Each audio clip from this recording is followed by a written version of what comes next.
1장 사도행전 1장 8절 말씀입니다. 우리 한음성으로 같이 읽겠습니다.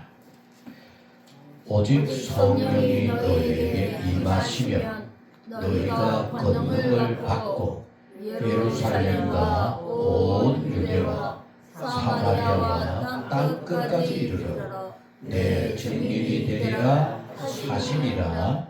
아멘. 아멘. 우리 찬양 친구의 고백.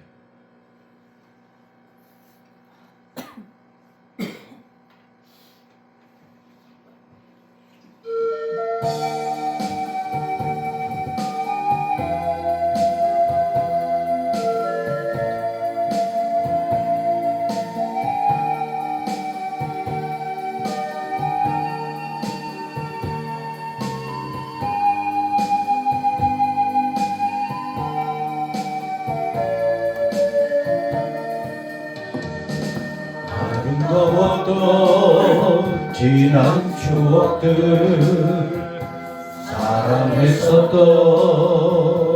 많은 친구들, 멀고도 험한 고난의 길을 나 이제 말없이 주님을 위하여 떠나야지. 수없이 많은 사람들 위해 당신이 바친 복이 아니세. 영원히 당신과 함께 있고파 사랑의 십자가를 맞이하네. 지난 6월절 저녁 성찬 때 주님과 함께 마시던 빗잔, 그 일이 문득 생각이 나요. 어느새 내 맘에 주르르 눈물만이 흐릅니다. 수없이 많은 사람들 위해 당신이 바친 몸이 아니세. 영원히 당신과 함께 있고파 사랑의 십자가를 맞이하네. 새벽 가울 때 난 괴로웠어. 콩랑이 일면 난 무서웠어. 하지만 이제 두렵지 않아. 이 세상 끝까지 주님을 위하여 죽을 텐데. 수없이 많은 사람들 위해 당신이 바친 복이 아니세. 영원히 당신과 함께 있고파 사랑의 십자가를 맞이하네. 새벽 가울 때 난 괴로웠어. 풍랑이 일면 난 무서웠어. 하지만 이제 두렵지 않아. 이 세상 끝까지 주님을 위하여 죽을 텐데. 우리 같이 눈을 감고 수없이 많은 사람들 위해 당신이 바친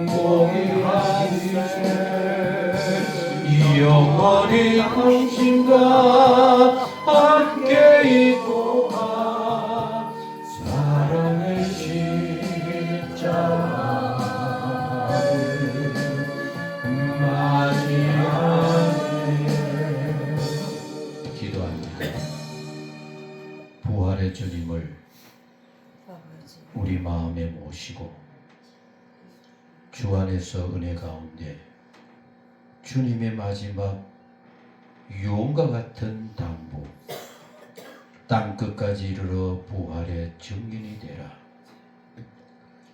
수없이 듣고 수없이 은혜 받았다고 하지만 과연 우리가 그 말씀을 어떻게 지키고 어떻게 실천하고 있을까?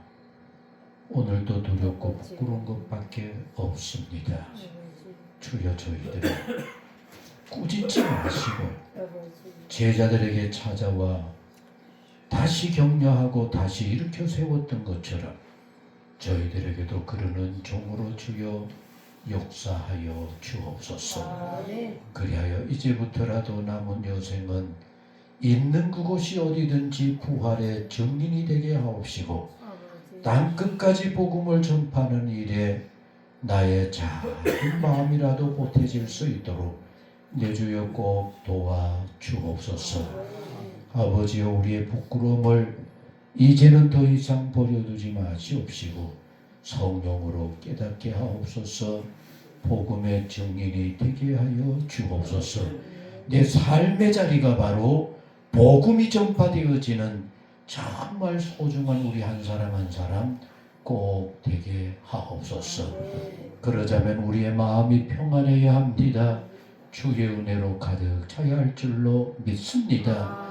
바라고 믿을 때마다 힘이 나게 하시고 마음의 기쁨이 넘치게 하시고 주님을 증거하며 주님을 자랑하는 복 있는 우리 모두 되게 하옵소서. 오늘은 특별히 이 귀한 사명을 우리 가운데 새롭게 하시고자 허성교사님 이렇게 세워주시니 주여 감사드립니다. 성령으로 역사하옵소서. 말씀하여 주옵소서. 깨닫게 하여 주옵소서. 저희들 만문 활짝 열고 귀 기울여 화답하게 하여 주옵소서. 그 사역을 복되게 하시고 주님의 역사, 주님의 도우심, 주님의 소원을 마음껏 이루시는 우리 허성교사님의 삶이 되게 하여 주옵소서. 주님, 우리 가운데 함께 하시옵소서. 친히 주관하옵소서. 예수님의 이름으로 기도드리옵나이다. 아멘. 우리 같이 하시겠습니다. 부활의 증인이 되리라. 말씀으로 우리 허성교사님 말씀 증거하도록 하시겠습니다.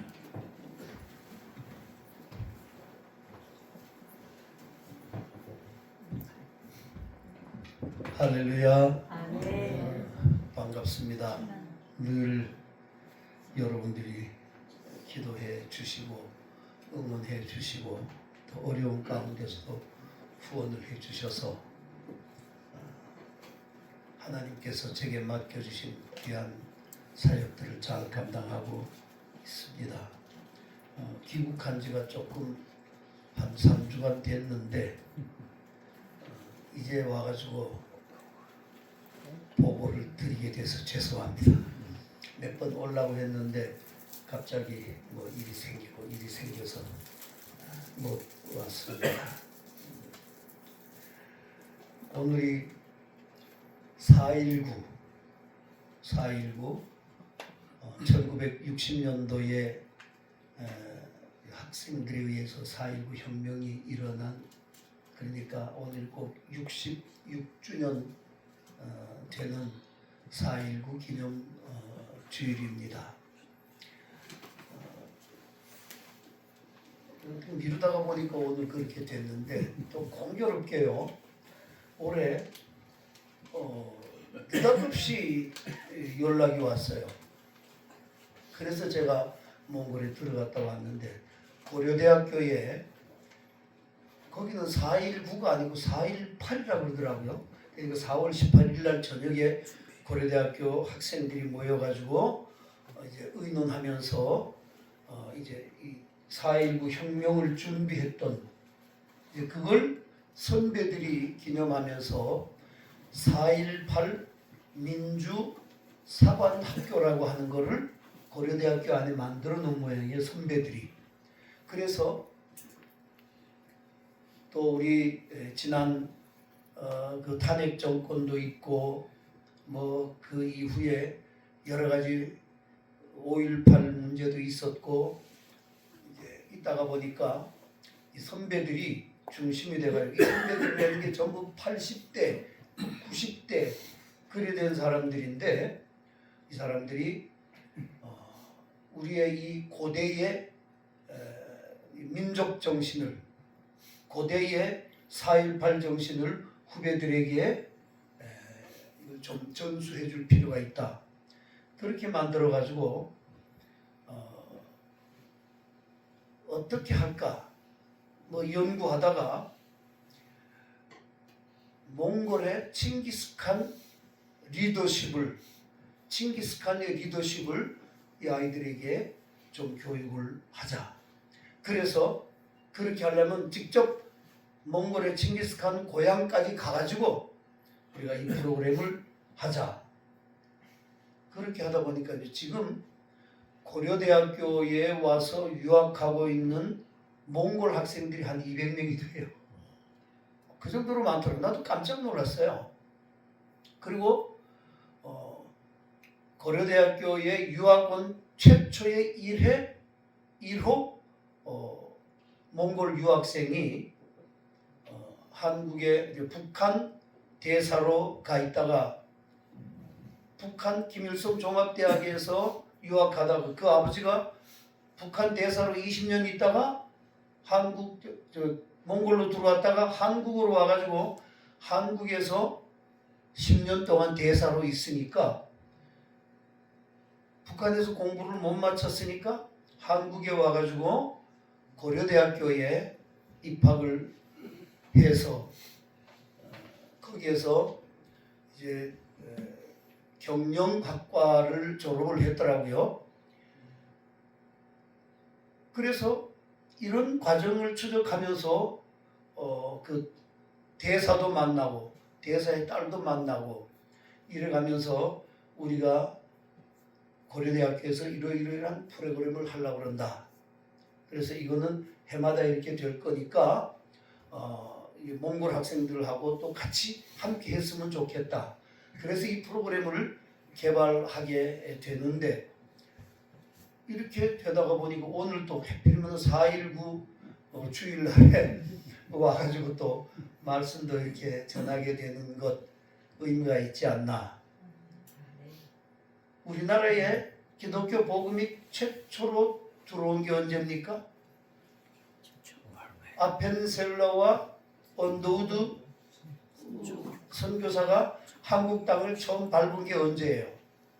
1885년 부활주일이야. 그때가 4월 5일이에요. 4월 5일. 근데 올해 부활절이 언제였습니까? 4월 5일이었어요. 141주년. 참 그래서 올해 부활절은 상당히 의미가 있었겠다. 이런 이제 생각을 하면서 지냈는데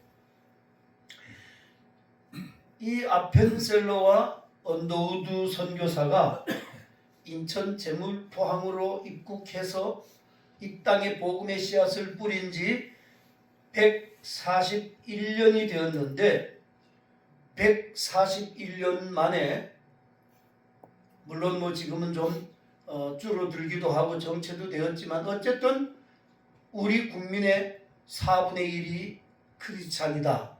한 1000만 성도를 우리가 생각하잖아요. 이렇게 4분의 1이 크리스찬이 되면서 여러분 하늘에서 밤에 비행기 내릴 때에 서울 시내를 바라보든지 제주공항을 바라보든지 어디를 바라봐도 빨간 십자가가 제일 먼저 눈에 들어오고 아주 십자가 천국이에요. 이런 복음의 나라로 바뀌어졌단 말이에요. 과연 이런 역사가 일어나면서 대한민국이 지금 세계 10대 경제권에 들어가는 그런 나라로 부강한 나라가 되었습니다. 뭐 이번 여러분들도 잘 알지만은 이란 전쟁 나고 뭐 하니까 한국의 이 방산 무기가요, 미국이 뭐 패트리어트를 넘어서고 뭐 K 자주포, K9 자주포가 뭐 세계에서 가장 우수한 자주포고, 제가 만난 이 사람 가운데에 이 드론을 제작하는 방산 업체의 사장님을 만났어요. 만나서 얘기를 들으니까, 목사님, 뭐 북한에 뭐 아무리 저렇게 해도 미사일이 날아와도 우리나라의 이 드론 기술이 세계에서 거의 최고 수준이기 때문에 걱정 없습니다. 그렇게 걱정하지 않으셔도 됩니다. 드론을 제작하는 방산업체 회장이 그런 얘기를 하더라고요. 근데 이런 드론들이 지금 중동으로 막 수출이 되어져 가고 이 나라의 국력이 이렇게 성장되는데 이런 일들이 어떻게 가능했을까? 저는 몽골에 가서 몽골 사람들이 얘기합니다. 이 라마 불교가 국교화되다시피 한 이 나라가 이 우상을 버리고 정말 하나님을 믿고 기독교 국가가 된다고 하면 350만의 인구를 가진 대한민국의 땅덩어리에 16배나 큰 이 나라의 세계 자원부국 10대 자원부국 가운데에 7번째로 들어가는데 땅속에 다 묻혀 있어요. 자원이 뭐 광산 한번 가가지고 석탄 광산 한번 갔더니까 우리나라는 뭐 땅굴 파고 밑으로 들어가고 뭐 하는데 그냥 포크레인으로 석탄을 이렇게 파가지고 싣는데, 석탄을 파가지고 실어요. 대한민국 광산 하나 가지고 대한민국이 100년을 쓰고도 다 못 쓰는 석탄 양이 거기에 묻혀 있다는 거예요. 가서 보니까 뭐 온통 새카만데 중국이 그걸 100톤 트럭 2,000대를 가지고 100톤 트럭 2,000대, 여러분 100톤 트럭 봤어요? 저 거기 가서 처음 봤어요. 100톤 트럭 2,000대를 가지고 40km를 이 석탄을 그냥 파가지고 실어 날아가는 거예요. 엄청납니다. 2,000대가 40km를 계속 오고 가고 하니까 그게 도로 포장이 안 된 도로잖아요. 그 흙바닥에 흙먼지가 나가지고 하늘이 벌게요. 그런 엄청난 이 자원을 가진 나라, 이 기독교 국가만 되면 여러분들이 상상할 수 없는 축복받은 나라가 될 것이다. 여러분, 중동을 우리가 보잖아요. 중동에 그 많은 석유를 가지고, 이란의 석유가 그렇게 많은데 왜 그렇게 가난하게 삽니까? 중동에 사우디에 돈 있죠. 그 돈이 다 어디 있어요? 왕가에 있어요. 오만이, 카타르가 그렇게 석유가 많아도 대한민국 저 밑에 있잖아요. 이런 맥락에서 보면 우리나라가 복음을 받아들이고 여기까지 온 것은 정말 하나님의 축복이라고 말할 수밖에 없는 그런 현실인데, 이렇게 되기까지 우리가 이 본문을 바탕으로 해서 생각을 해봅시다. 여러분, 아펜셀러와 언더우드 선교사가 복음을 전했어요. 그 복음을 들었어요. 그 전한 복음이 무슨 복음이었겠어요? 예수 그리스도가 십자가에서 죽으시고 부활하신 사건, 이 소식이에요. 다른 거 없어요. 이게 복음의 핵심 아닙니까? 아펜셀러가 봤어? 언더우드가 봤어? 아니잖아요. 근데 이 복음, 이 예수 그리스도의 부활이 없었다고 하면은 복음 사건은 아예 이거는 있을 수도 없고, 크리스찬이라고 하는 말이 나올 수도 없고, 기독교인이라는 말이 나올 수도 없고, 교회가 이 땅에 존재할 수가 없었을 겁니다.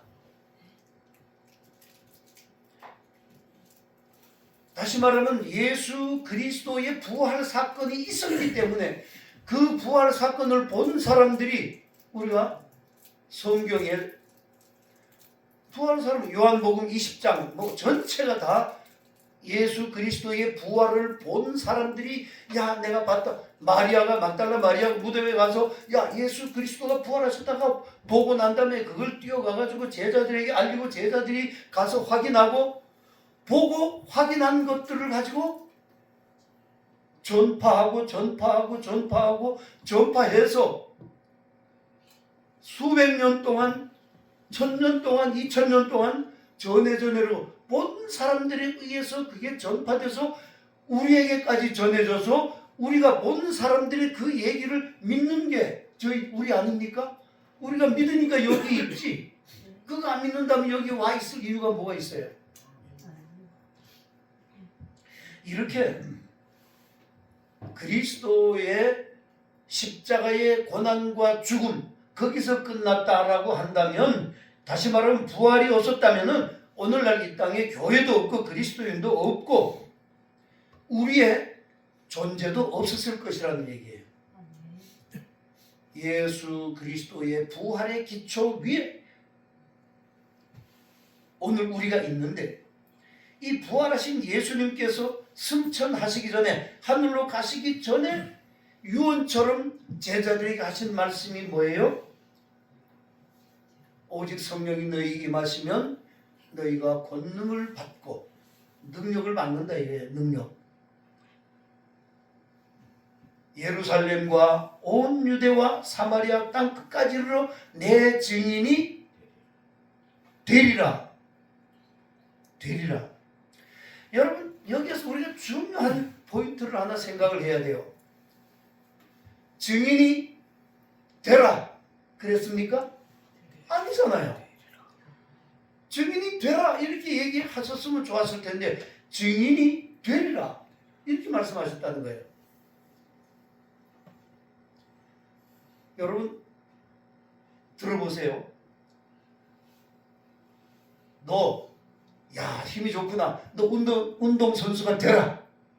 그러면 선생님이 너 운동선수가 되라. 그러면 나 힘이 좋아서 운동선수 되래. 명령을 받으면 그 다음부터 어떻게 하겠어요? 열심히 내가 힘쓰고 애쓰고 노력해서 훌륭한 운동선수가 될 거 아니겠어요? 근데 너 힘이 좋은 거 보니까 운동선수가 되겠네? 이거는 내가 노력하는 거하고는 또 다른 차원이에요. 다시 말하면 복음의 증인이 되리라. 복음의 증인이 되기 위해서 너 노력해라. 우리가 노력해서 복음의 증인이 되는 것은 아니라는 얘기예요. 복음의 증인이 되리라고 하는 그 전제의 앞에 뭐가 붙겠어요? 성령이 너희에게 임하시면. 중요한 포인트입니다, 여러분. 성령이 너희에게 임하시면 네가 뭐 노력해가지고 네가 복음의 증인이 되는 것이 아니야. 네가 성령의 능력에 사로잡히기만 하면 저절로 네가 복음의 증인이 되는 거야. 이 얘기예요, 여러분. 요한복음 20장에서 막달라 마리아가 무덤에 가서 예수님의 부활을 확인합니다. 뛰어가서 베드로에게 예수님이 부활하셨다라고 제자들과 베드로에게 전해요. 베드로와 제자들이 무덤에 가서 확인하니까 부활하셨잖아요. 요한복음 20장은 부활하신 예수에 대한 장면들로 아주 가득 차 있어요. 심지어 도마에게 얘기하니까 도마가 난 못 믿어. 어떻게 죽었던 사람이 살아났는 걸 어떻게 믿어? 내가 직접 부활하신 예수님의 그 창자국에 내가 손을 넣어서 만져보지 않으면은 난 못 믿어. 그랬더니 부활하신 예수님이 도마에게 나타나셔서 그래 도마야 만져봐라. 그리고 믿음 없는 자가 되지 말고 믿는 자가 되라. 도마가 직접 만져보고 확인하고 그가 어떻게 됐습니까? 인도에 가서 복음 전하다가 순교하지 않았습니까?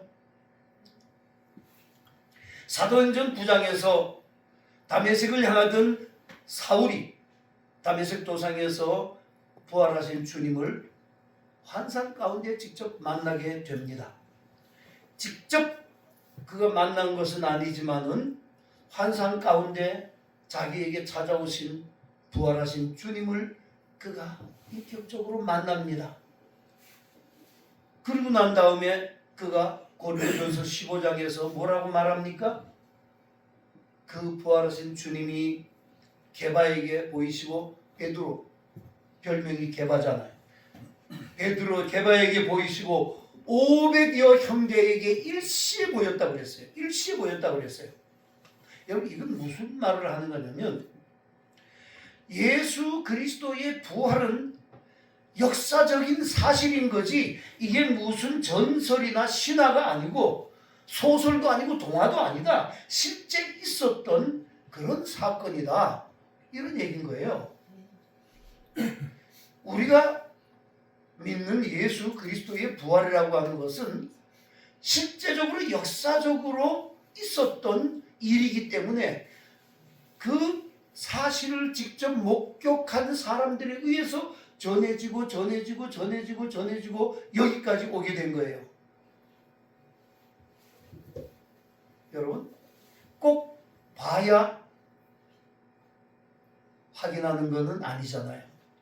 비행기가 날아갑니다. 야, 저 비행기가 어떻게 날아가지?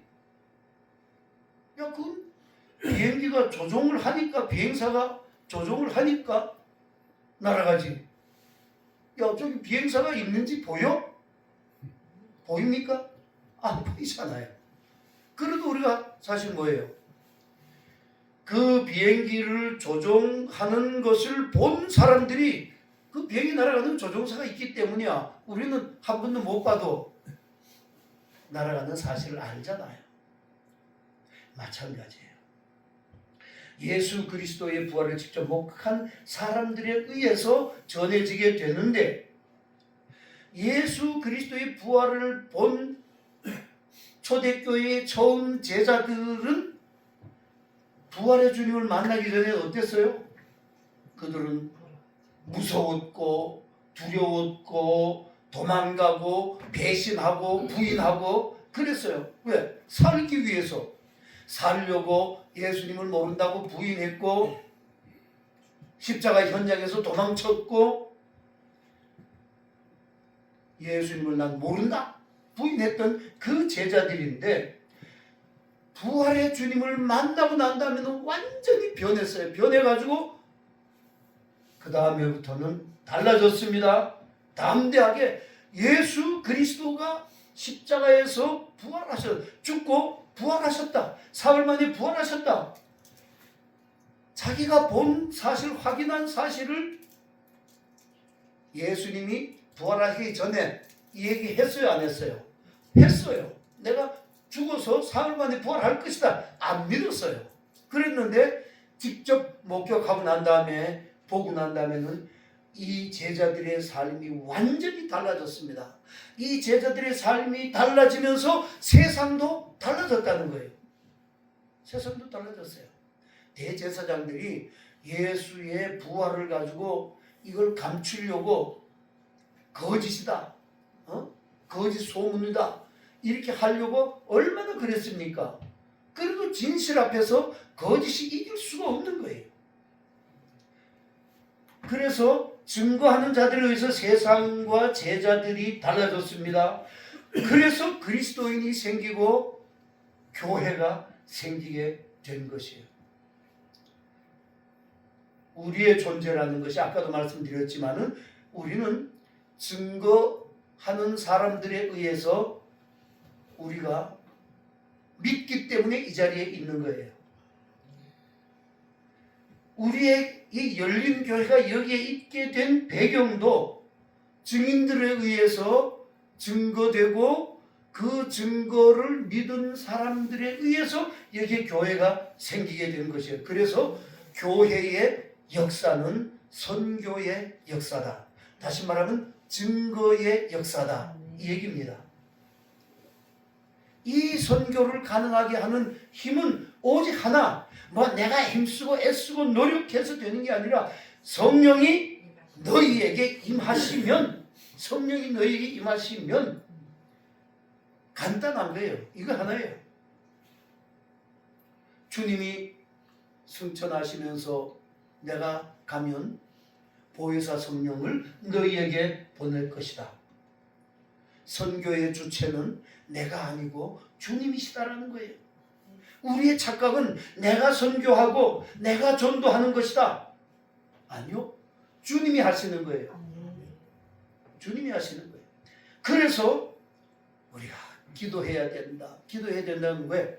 성령의 능력을 우리가 임하기 위해서, 성령이 우리에게 임하시게 하기 위해서 기도 없이는 아무것도 이루어지는 거 아니에요. 주님이 하시는 거예요. 한국 교회가 이렇게 번창하고 왕성할 때에 거기에 뭐가 있었어요? 성령 운동이 있었어요. 기도가 있었어요. 여기저기 산마다 기도원으로 사람들이 여름에 몰려가서 기도하고 성령의 능력을 받고, 그래서 그 사람들에 의해서 한국 교회가 왕성하게 성장되고 그랬어요. 그래서 부흥해가지고 교인이 10만 명 교인이 있고 20만 교인이 있고 30만 교회들이 생겨나고, 경제적으로 재정적으로 교회가 풍요해졌어요. 그리고 나니까 요즘 어떻게 돼요? 돈이 선교한다고 생각하는 거예요. 돈 있어야 전도하고 선교하지.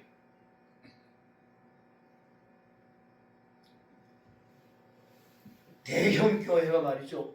얘기하면서 교회가 하나 되었던 교회가 분열되기 시작하는 거예요. 서로 니는 좌니 니는 우니 교회가 싸우는 거예요.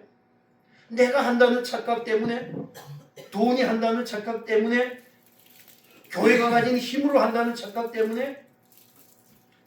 여러분 돌이켜보면 주님이 하시는 거예요. 위기 때마다, 힘들 때마다, 길이 보이지 않고 앞이 보이지 않을 때라도 광야에서 이스라엘 백성들을 하나님께서 구름 기둥과 불 기둥으로 인도하셨듯이 이 한국 교회의 선교의 여정을 인도하셨기에 오늘의 한국 교회가 여기 있는 것인데, 교회가 대형하고 물질적으로 풍요롭게 되니까 주님의 성령의 능력을 의지하지 않는 거예요. 이게 한국교회의 문제예요. 저는 여러 번 여러분들에게 말씀드리지만은 제가 하는 건 하나도 없어요. 앞이 안 보이고 그 몽골 땅 척박한 데서 제가 아무것도 할 수 있는 게 없잖아요. 말이나 뭐 내가 제대로 합니까? 기껏해봐야 센베노나 하지. 그럼에도 불구하고 위기 때마다 일은 해야 되겠고 앞은 보이지 않고 그럴 때마다 하나님께서 길을 열어주시고 능력 있는 사람들은 파송 받아가지고 말이죠. 힘 있는 교회에 파송 받아가지고 아주 뒤에서 지원해 주니까 말이죠. 여기저기 교회도 짓고 하는데 저는 파송 교회가 없잖아요.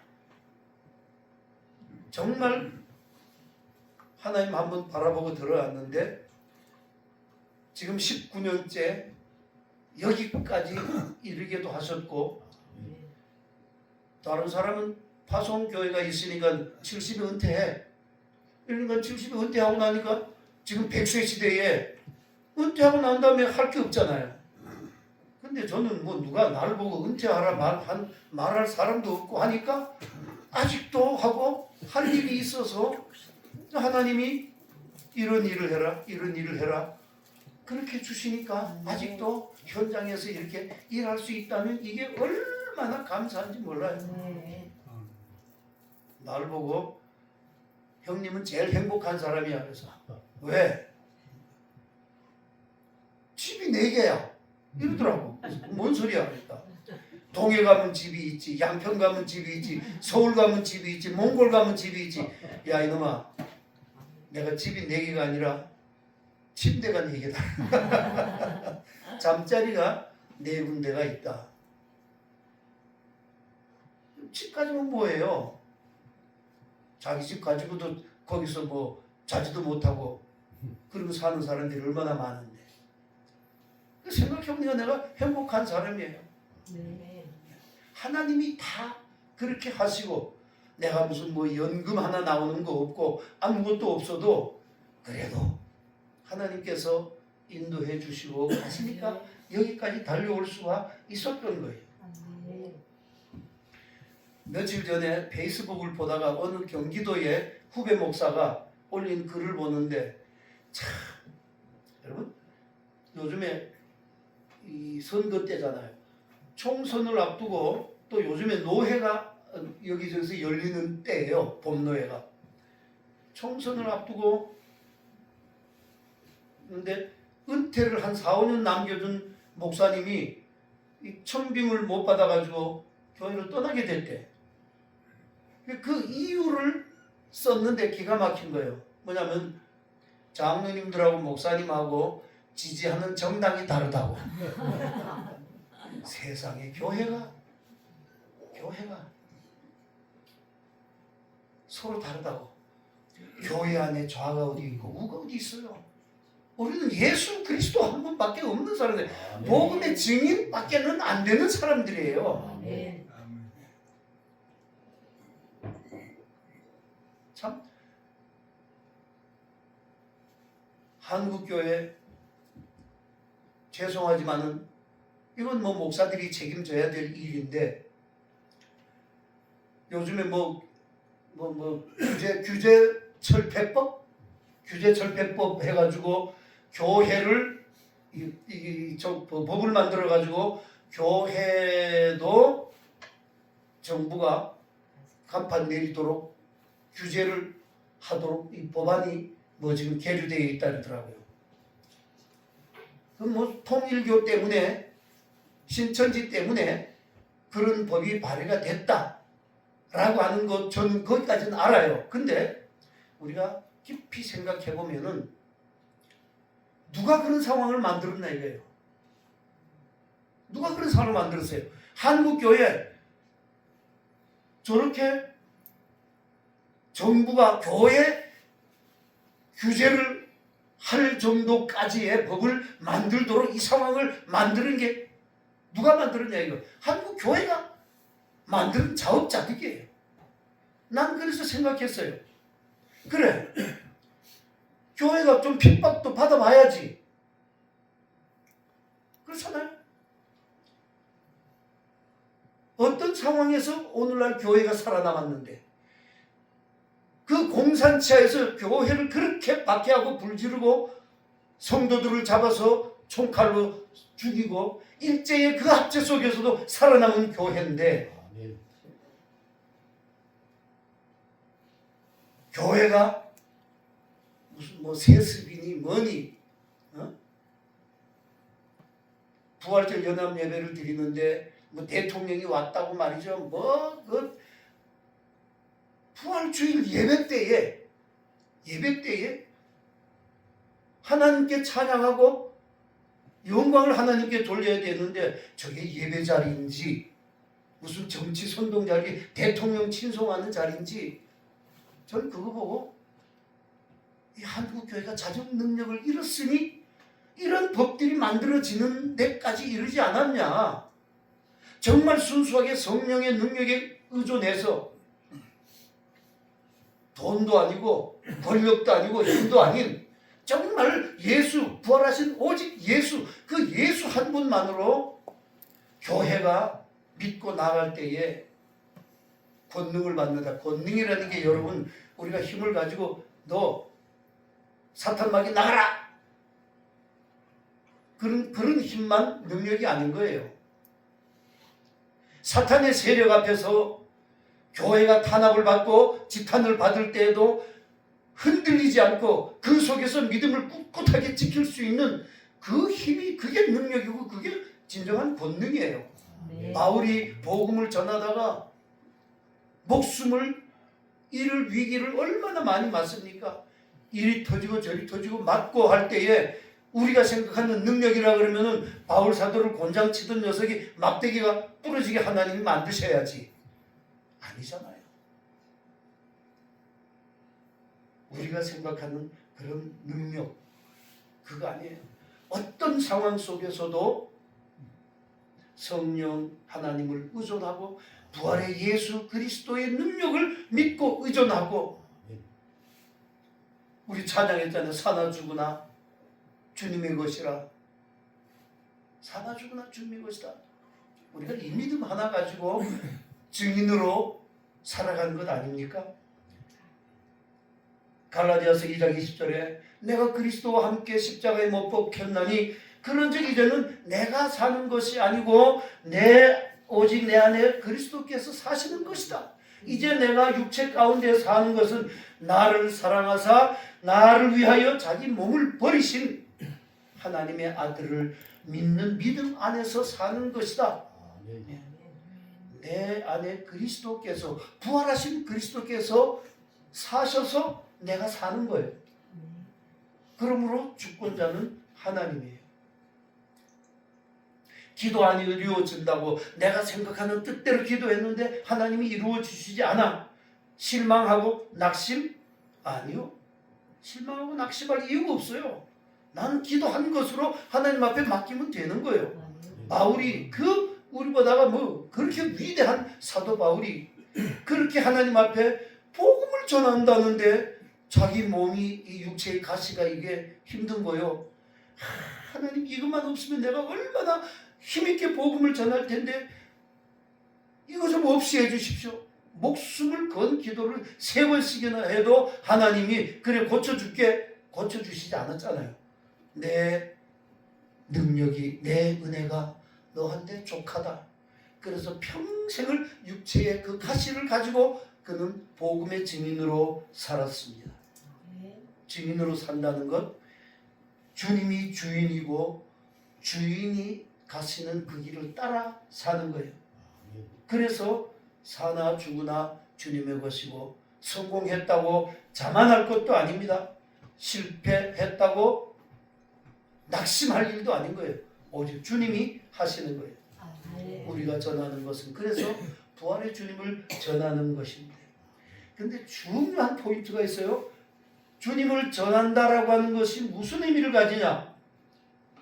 우리는 주님의 부활을 믿고 확신하고 그 복음을 받아들이는 순간 우리는 이미 결론을 가지고 사는 사람들이란 얘기예요.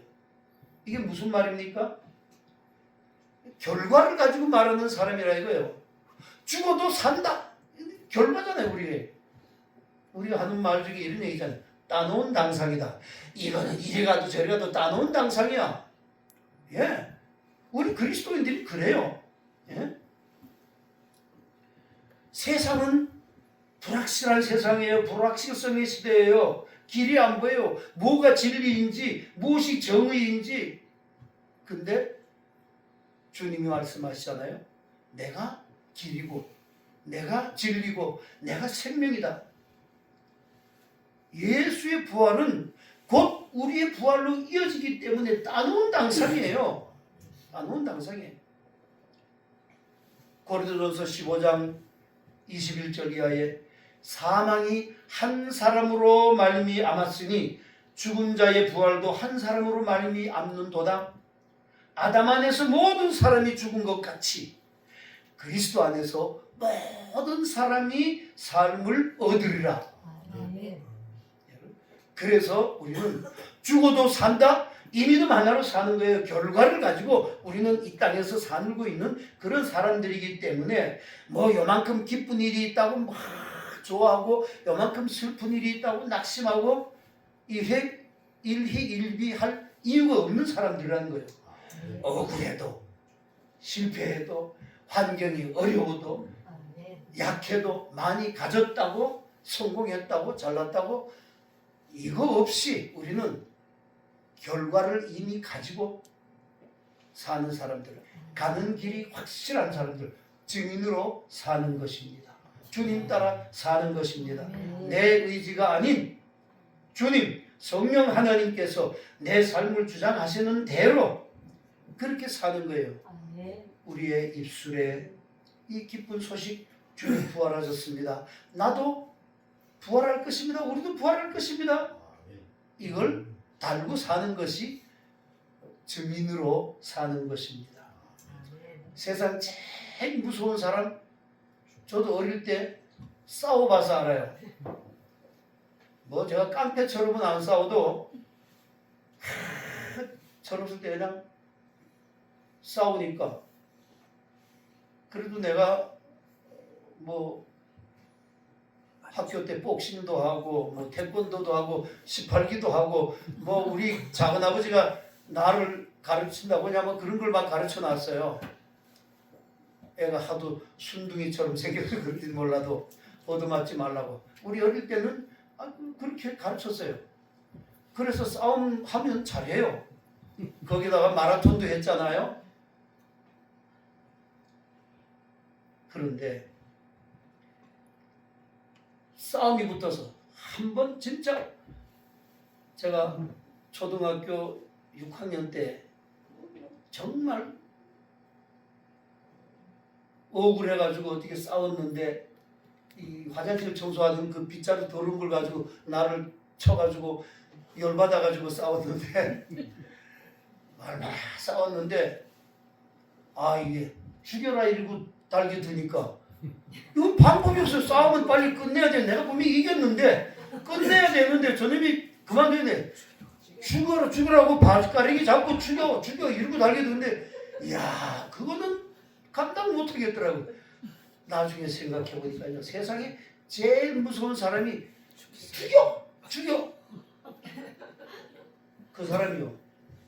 우리가 그런 사람들 결과를 가지고 죽어봤자 다시 살아. 우리는 다시 사는 사람들이야. 부활의 생명이 있는 사람들이야. 이 죽여라 하는 이 끔찍한 상황의 주인공들이 여러분과 저란 말이에요. 그런데 세상에서 우리가 비굴하게, 세상에서 약하게, 세상에서 이렇게 쪼잔하게 우리는 그렇게 사는 사람들이 아니라는 거예요.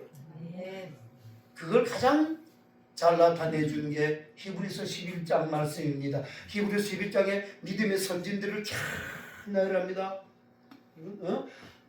아벨은 어떻게 했고 에녹은 어떻게 했고 노아는 어떻게 했고 내려가다가 아브라함과 이삭과 야곱과 요셉으로 쫙쫙쫙 이어지고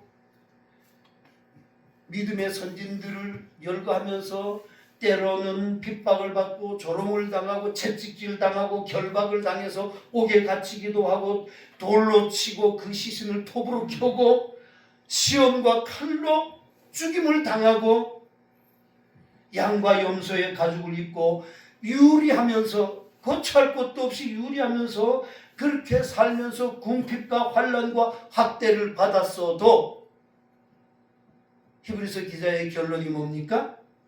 이런 사람은 세상이 감당하지 못하느니라. 세상이 감당 못해요. 우리는 이렇게 끔찍한 세상이 우리를 끔찍하게 느껴야 될 만큼 우리가 세상 사람들이 무서워서 끔찍한 게 아니라 세상이 저 예수쟁이들은 저 그리스도인들은 이거는 안 돼. 그 힘이 어디서 오냐? 성령의 권능으로부터. 여러분 부활의 증인인 우리 세상이 감당하지 못하는 사람들입니다. 이 정체성을 가지고 당당하게 우리는 만나는 사람들이 그 사람들이 뭐라고 하든 간에 그리스도의 복음을 너 때문에 그리스도께서 죽으셨다가 너 살리려고 살아나신 거야. 당당하게 복음의 증인으로 사시는 여러분들이 될 수 있기를 주님의 이름으로 아멘. 축원합니다. 아멘. 기도하십시다.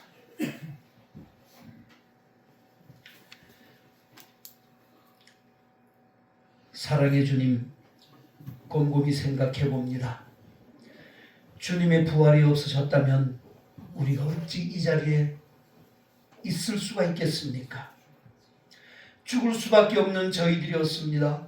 우리를 살리시기 위해서 하나님께서 친히 십자가에 못 박혀 달려 죽으시고 부활하심으로 우리에게 소망이 되셨고 우리에게 힘이 되셨고 권능이 되셨습니다. 능력이 되셨습니다. 이 사실을 믿기에 오늘 이 험한 세상 가운데서도 우리가 이 자리에 있음을 너무나 감사하게 생각하고 너무나 행복하게 생각합니다. 주님, 이 놀라운 주님 부활의 이 역사적 사실을 내 속에서 머무르지 않게 하시고 물 흐르듯이 나를 통해서 이 혼란한 세상 속으로 흘러들어갈 수 있도록 저희를 복음의 증인으로 써 주시옵소서. 너희가 부활의 증인이 되리라 하신 그 주님의 말씀을 힘입고 성령이 저희를 주장할 수 있도록 우리를 늘 성령의 인도하심 앞에 내어드리는 삶을 사는 저희들 되게 하여 주시옵소서. 예수님 이름으로 기도하옵나이다. 아멘.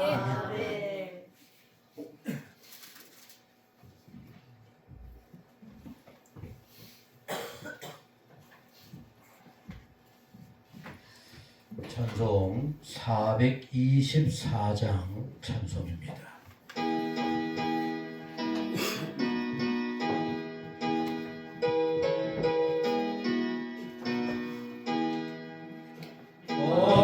아버지여 나의 마음을 맡아주가라시고 완악하고 교만한 것 경계하여 주소서. 하나님의 음성 속에 나를 보호하시고 주의 사랑 주의되어 나를 메어 주소서. 구세주의 흘린 피로 죄를 씻어 주시고 성령이여 하늘 길로 나를 인도하소서. 아멘.